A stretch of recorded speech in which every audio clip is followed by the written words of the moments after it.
The massive alien warship hovered above Earth, casting an ominous shadow over the planet.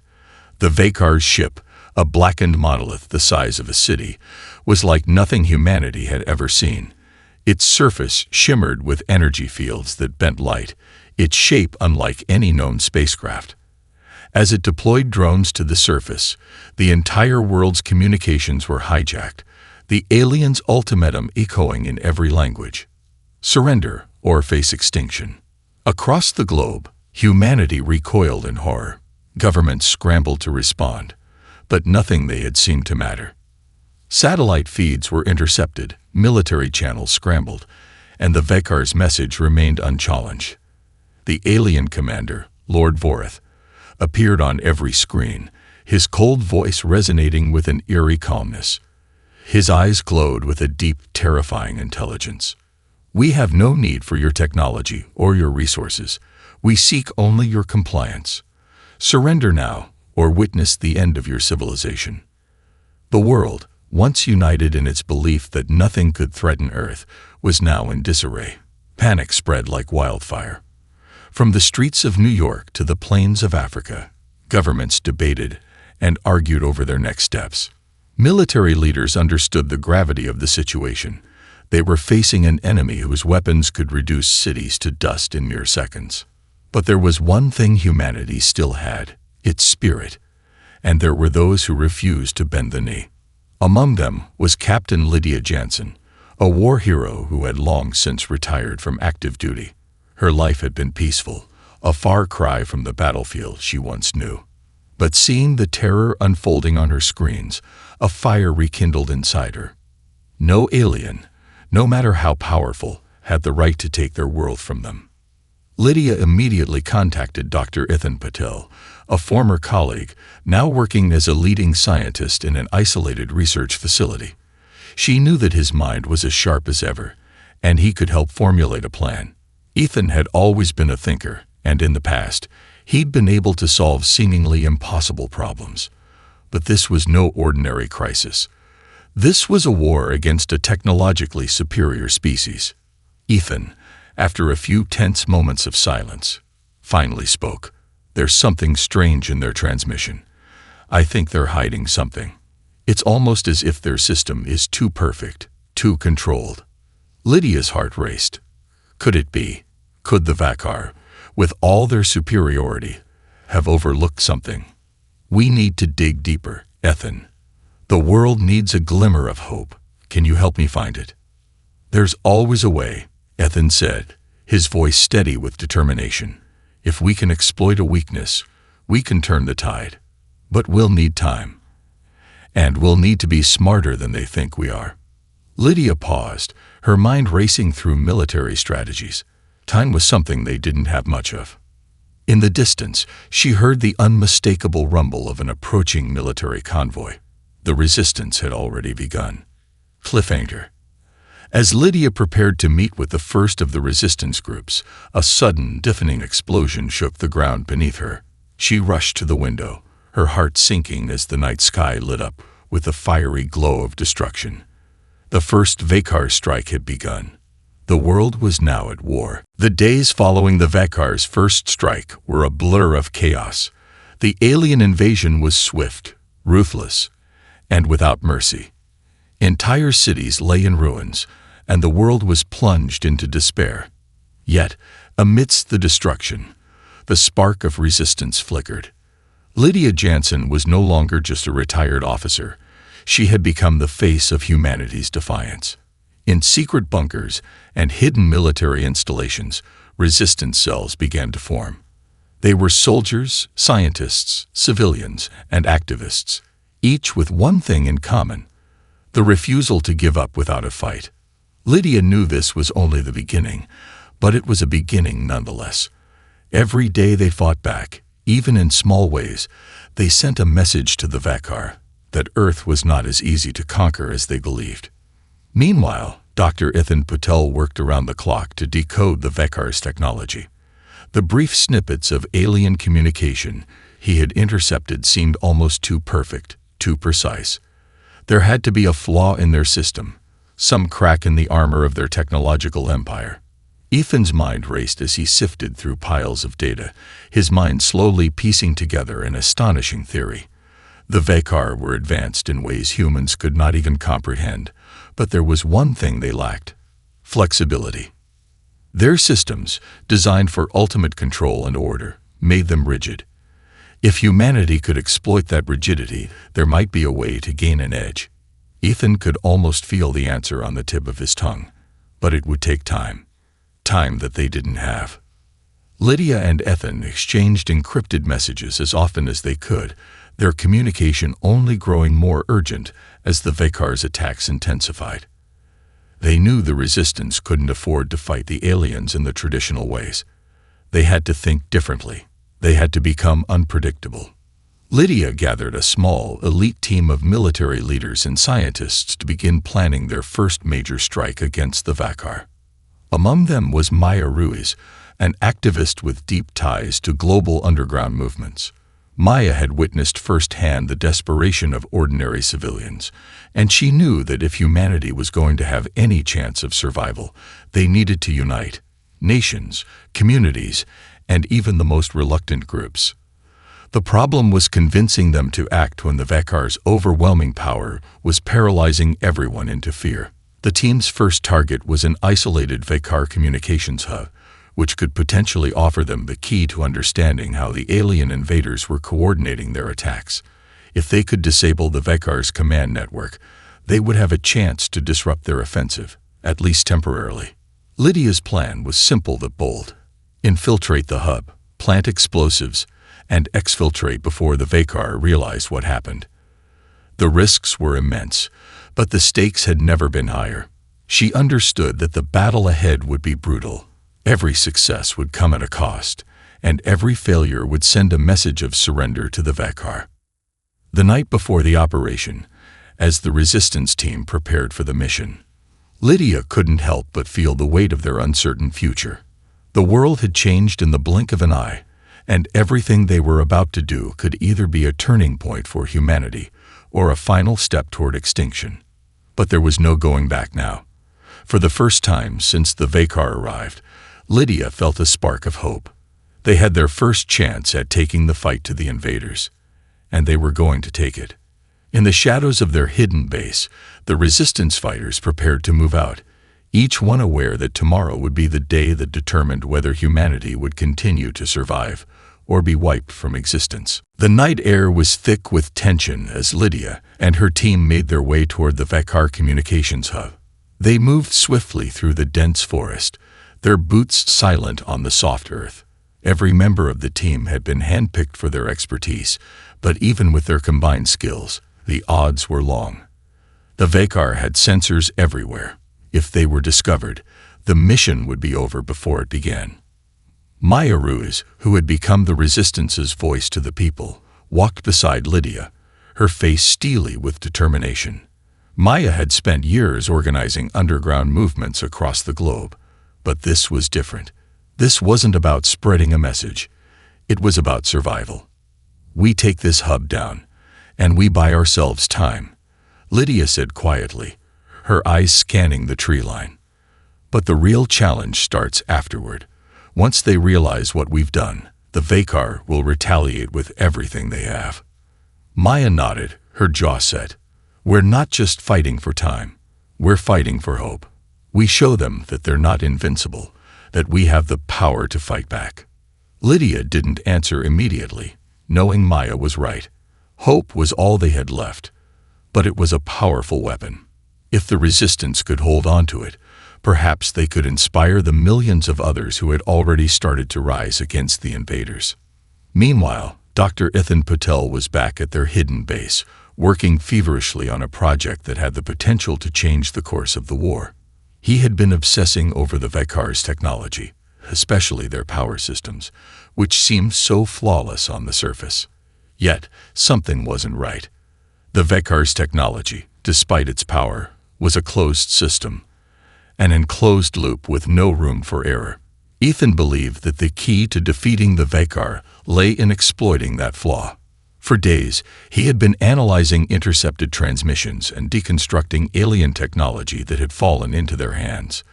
The solution, as it often did, came in the form of a small, seemingly insignificant detail. The Vekar's weapon systems depended on a constant flow of energy, but that energy was vulnerable to interruption. If the right disruption could be introduced into their power grid, it could cause a catastrophic overload, shutting down their weapons and possibly crippling their command structure. With that discovery, Ethan had designed a new weapon, a device that could tap into the Vekar's energy grid and disrupt their power systems. He named it the Amplifier. Unlike any weapon humanity had ever used, it didn't rely on brute force. It relied on intelligence and precision.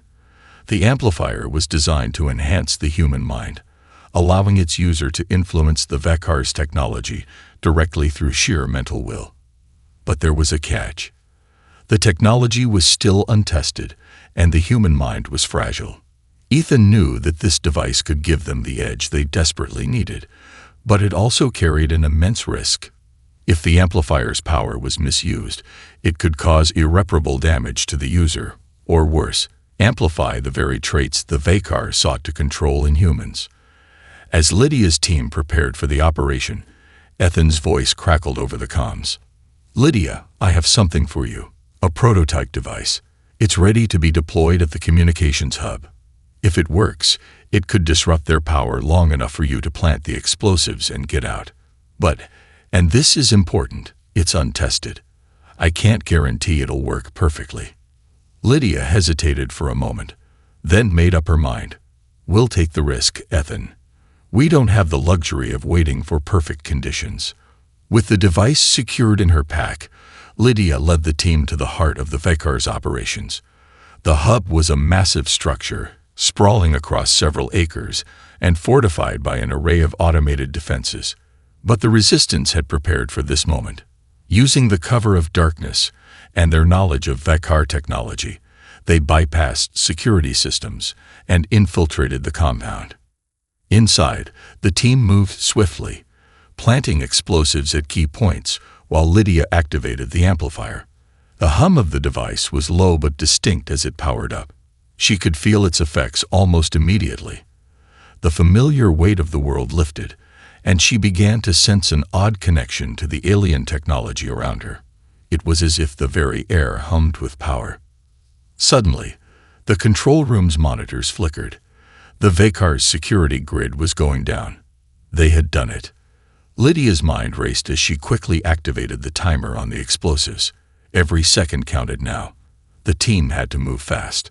Despite the looming danger, there was a strange sense of exhilaration, a realization that they had struck a blow, however small, against an enemy who had thought themselves unbeatable.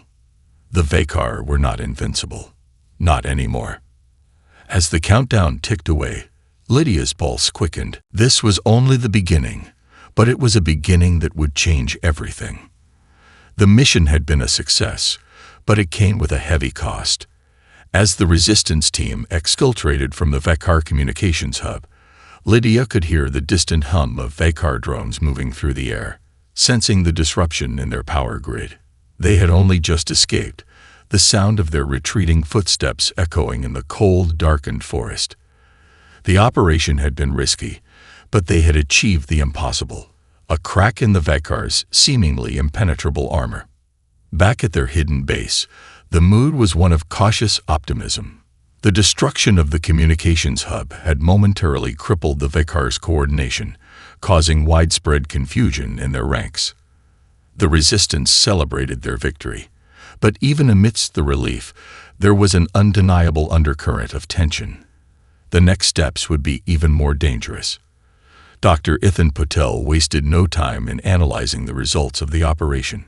His eyes were glued to the screen, watching the data pour in as he examined the effects of the amplifier.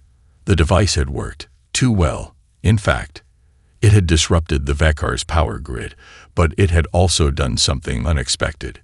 It had enhanced the human mind's ability to influence not only technology, but the environment itself.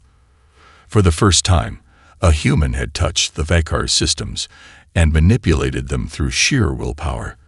But there was a side effect that was just beginning to show itself. Ethan turned to the rest of the team, his expression grim. The amplifier is more powerful than we thought. It's amplifying human consciousness to a level we've never experienced before, but at a cost. The human brain wasn't designed to handle this kind of energy for extended periods. If we keep using it like this, it could burn out the minds of anyone who uses it. Lydia's heart sank. She knew the cost of war was always high, but this was different. The very weapon they were relying on to fight the Vakar could destroy them from within. She couldn't afford to lose any more of her team, and the thought of seeing them fall to the amplifier's toll was unbearable. What kind of damage are we talking about? Lydia asked, trying to keep her voice steady. Short-term mental fatigue at first, then hallucinations, migraines, and eventually a total breakdown, Ethan replied, rubbing his eyes. I'm still trying to determine if it's reversible, but right now we can't afford to risk it. We need to find another way to use it, or we'll burn through our soldiers faster than the Vakar can kill us. Lydia clenched her fists. They had taken the fight to the Vakar, and they had won a small victory, but now they faced an entirely new set of challenges. The resistance needed power, but not at the cost of their humanity. The amplifier could be the key to defeating the Vakar, but it might also be the very thing that destroyed them. Maya Ruiz, always pragmatic, stepped forward, her voice laced with concern. We need to reconsider how we use the amplifier. We can't just turn it on and hope for the best. If we're going to keep our edge, we need to understand this technology inside and out. Otherwise, we're no better than the Vakar. Lydia nodded. Maya was right. The amplifier couldn't become their crutch. It had to be used with precision. They needed to find a way to harness its power without losing control of their minds and spirits, and they needed to do it quickly, because the Vakar weren't going to give them much time before they retaliated. As the team began to regroup, their spirits began to wane. The victory had been short-lived. They damaged the Vakar's infrastructure, but the truth was, they had no idea just how deeply the alien race had entrenched itself on Earth. The real fight had only just begun, and the more they learned, the more they realized the odds were stacked against them. Lydia stared at the map of the world on the wall, noting the locations of the Vakar's major strongholds. There was no time for hesitation. The resistance had to keep moving, keep striking, but they had to be smarter this time. The power to fight back was within them, but now they needed to control it. If they couldn't, they might end up destroying everything they were fighting to protect. She turned back to her team, her resolve hardening. We're not backing down. We'll find a way to use this power, but we do it on our terms. The Vakar might think they've won, but they're about to learn just how dangerous humanity's will really is. We will never surrender. Not to them, not to this. It was a moment of clarity, a moment of pure defiance. The fight wasn't over. It had just begun. And humanity would use every ounce of its strength, will, and intellect to see it through. The days that followed were filled with a growing sense of urgency. The resistance had gained a foothold, but they knew the Vakar would not rest for long.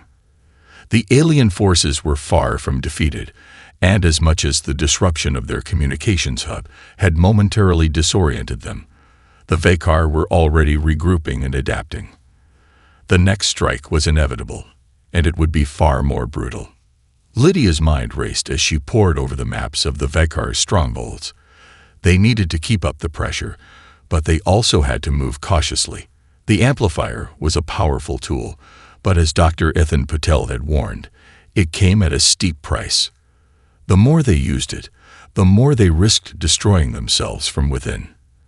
Every member of the resistance had to be strategic in how they employed their new weapon. It wasn't just a matter of power. It was a matter of survival. Lydia, Maya said, pulling her out of her thoughts, we can't keep playing defense. We need to start taking the fight to them in a way they'll never expect. Lydia met her gaze. Maya's words echoed in her mind. The resistance had played on the back foot for too long, reacting instead of acting. Now they had a chance to strike again. This time, at something much more critical than a communications hub. Their power supply, Lydia said, understanding where Maya was going. If we hit their energy sources, we could cripple their entire military infrastructure. Without power, their weapons systems, their drones, their entire fleet would grind to a halt. Maya nodded. But we'll need to get through their outer defenses first.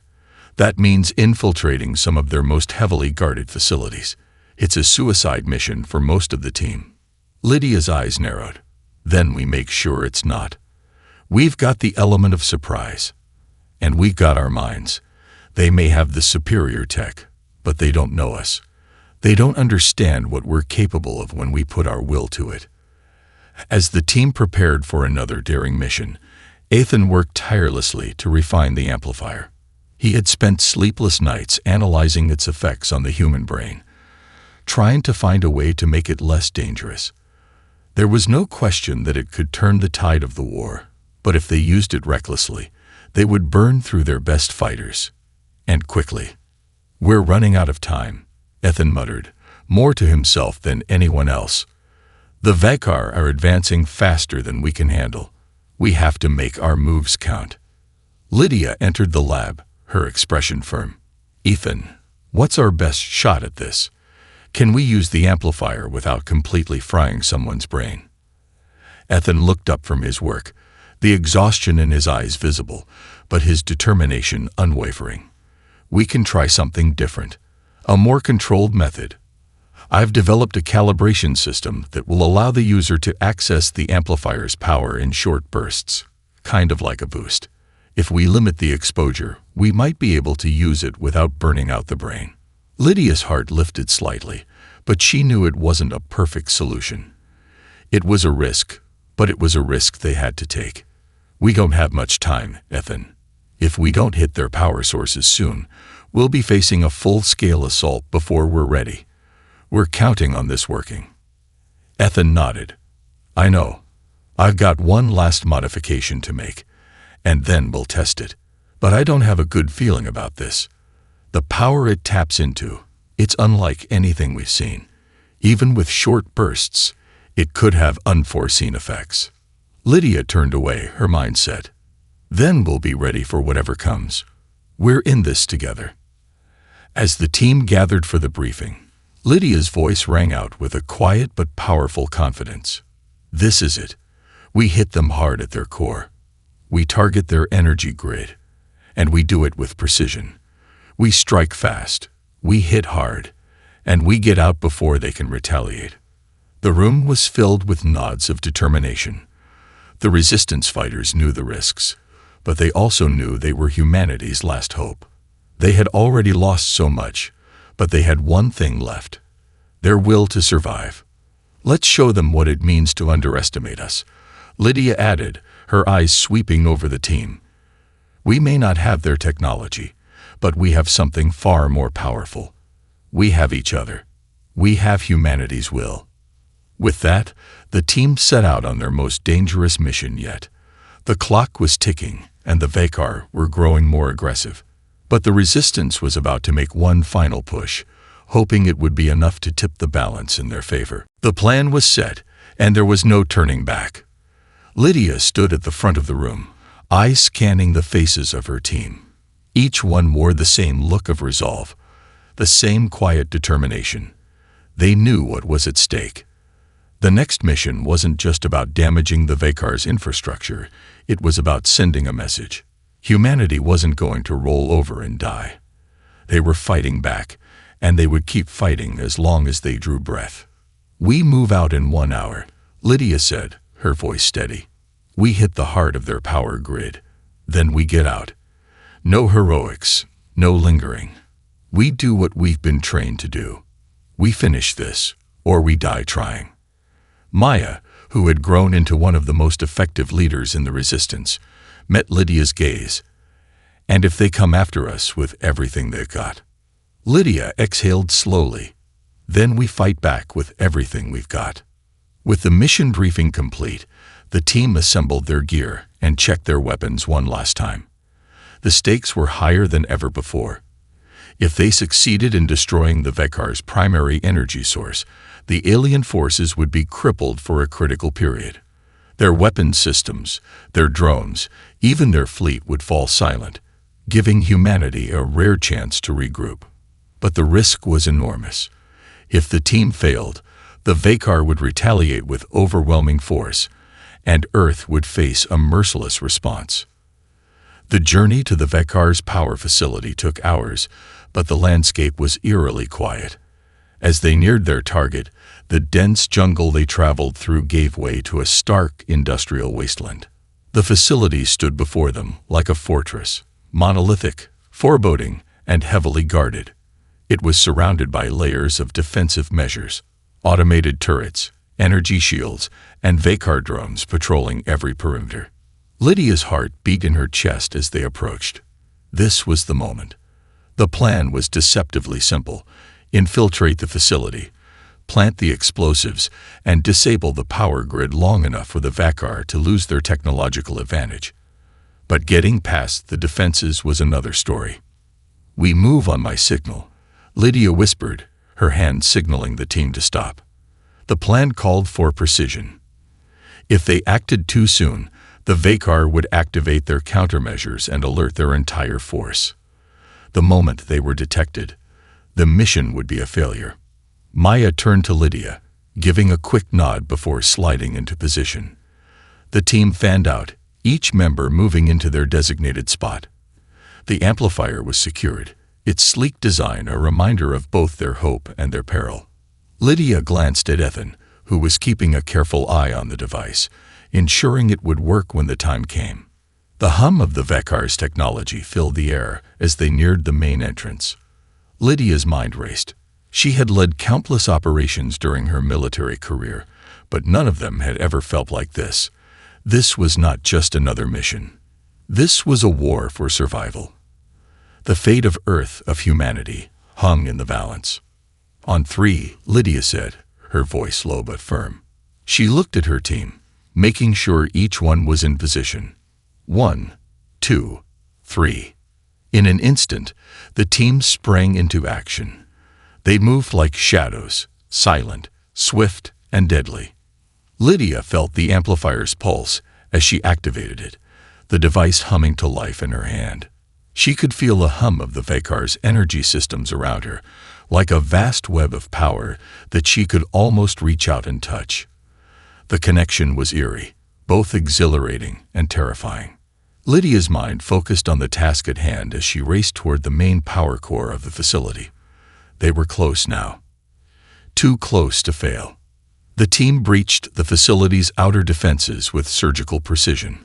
The Vakar hadn't expected a strike so soon, and their automated systems were scrambling to respond. Lydia's heart pounded as the explosive charges were placed. The amplifier's hum grew louder, its energy surging through her as she focused on the heart of the power grid. With a deep breath, she concentrated, pushing the device's power to its limits. She could feel the Vakar's technology resisting her, its cold, alien structure pushing back against her will. But Lydia wouldn't back down.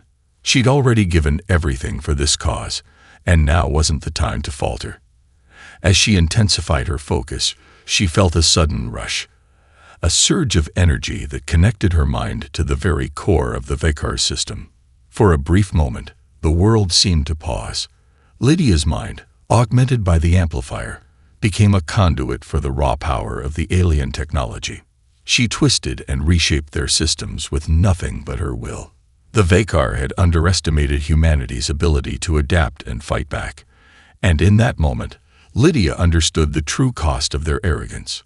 She let the power surge one final time, and the energy grid flickered, then went dark. The facility went silent. The hum of the Vakar facility's energy grid sputtered to silence, leaking behind an eerie stillness. Lydia could feel the weight of the moment pressing down on her, but there was no time to dwell on it. The mission wasn't over yet.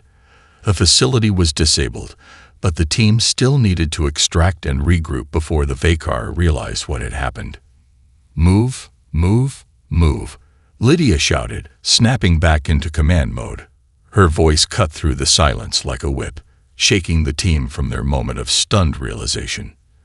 They moved quickly through the facility, retracing the path they had taken to plant the explosives and neutralize the power grid. The Vekar's automated defenses were down, but that didn't mean they were in the clear. Lydia could already hear the distant roar of Vekar patrols closing in on their position, alerted by the sudden power outage. "We've got company," Maya said, her voice steady, but laced with urgency as she peeked out from a doorway, eyes scanning the facility's interior. A squad of Vekar soldiers was moving down a corridor, weapons at the ready. Lydia cursed under her breath. They hadn't expected to encounter this much resistance so soon after the blackout. But she had no intention of letting their hard work go to waste. "Split into 2 teams, Lydia ordered. "Maya, take Team 1 and cover our exit. Ethan, you're with me. We'll hold them off long enough to make sure the charges are set to go off." Without hesitation, the teams split into their new positions. Maya and her squad took off down one corridor, moving swiftly to secure the route out, while Lydia and Ethan prepared to cover their flank. They had no illusions that they could completely wipe out the Vekar soldiers, not with the odds stacked against them. But they had something the aliens didn't: the will to survive. Lydia's pulse quickened as they reached the final explosives placement. The countdown timer was ticking down. They had mere minutes before the charges went off. The Vekar soldiers were closing in fast. She could hear their footsteps echoing off the metal walls, a chilling reminder of how close they were to being overwhelmed. Ethan, his face taut with concentration, worked quickly to check the detonation system, making sure everything was set to trigger at the right moment.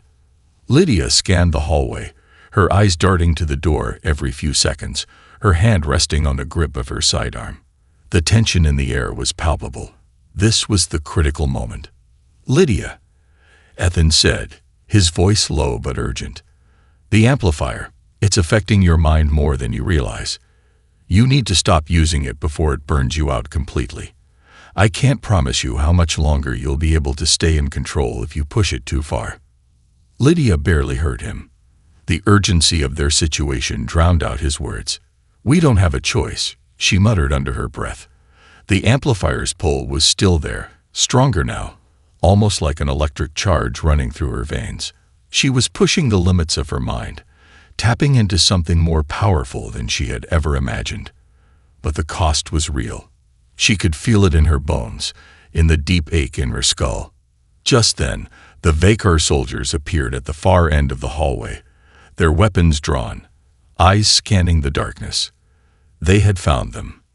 Lydia raised her weapon and fired first, her shots ringing out in quick succession. Ethan followed her lead, his shots precise.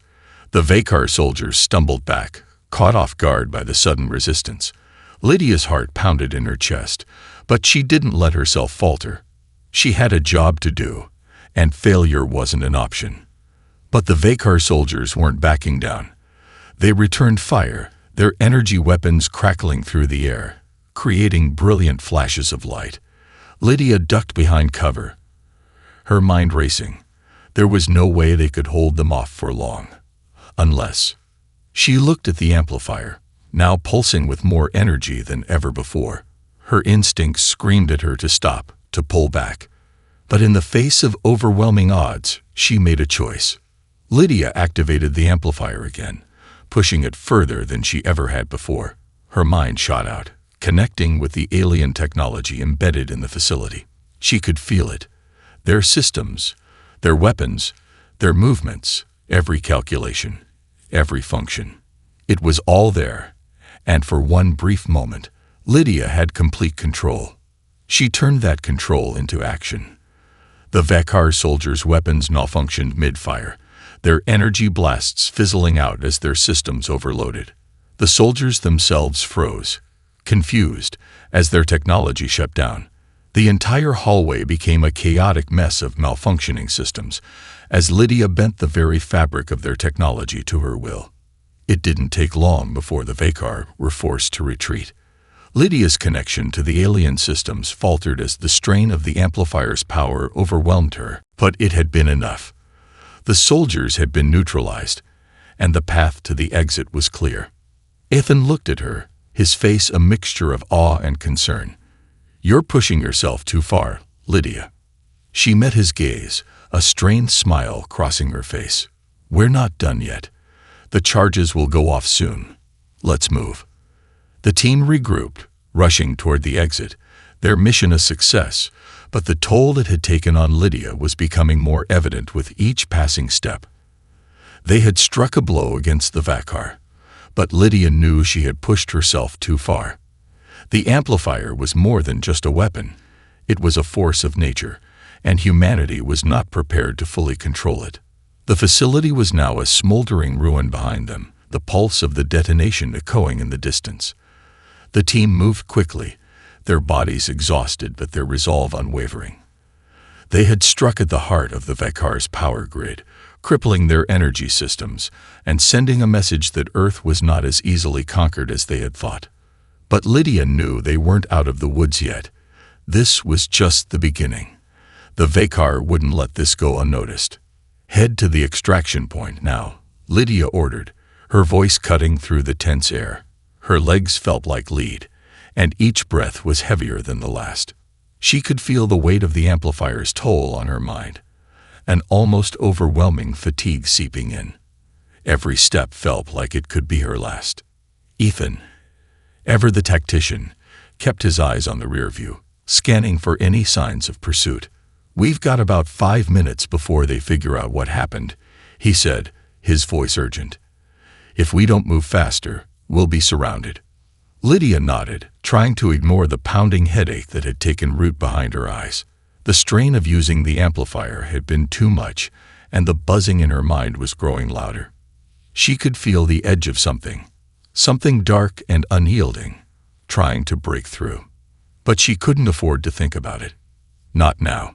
The team sprinted through the thick jungle, their every movement calculated. The silence was broken only by the sounds of their boots hitting the ground and the occasional crackle from their comms. The Vakar would be closing in soon, and the extraction point felt a lifetime away. Maya kept pace beside Lydia, her face set with grim determination. "How long can you keep using the amplifier like this?"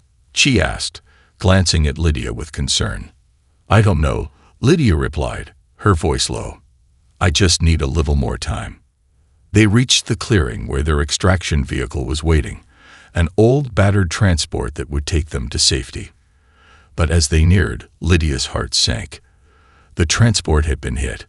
Smoke billowed from its engine compartment, and the remains of several Vakar drones were scattered around the wreckage. "We're not getting out that way," Maya said, her voice tight with frustration. Lydia's eyes scanned the area, her mind racing. The Vakar would be here any second, and they had no backup.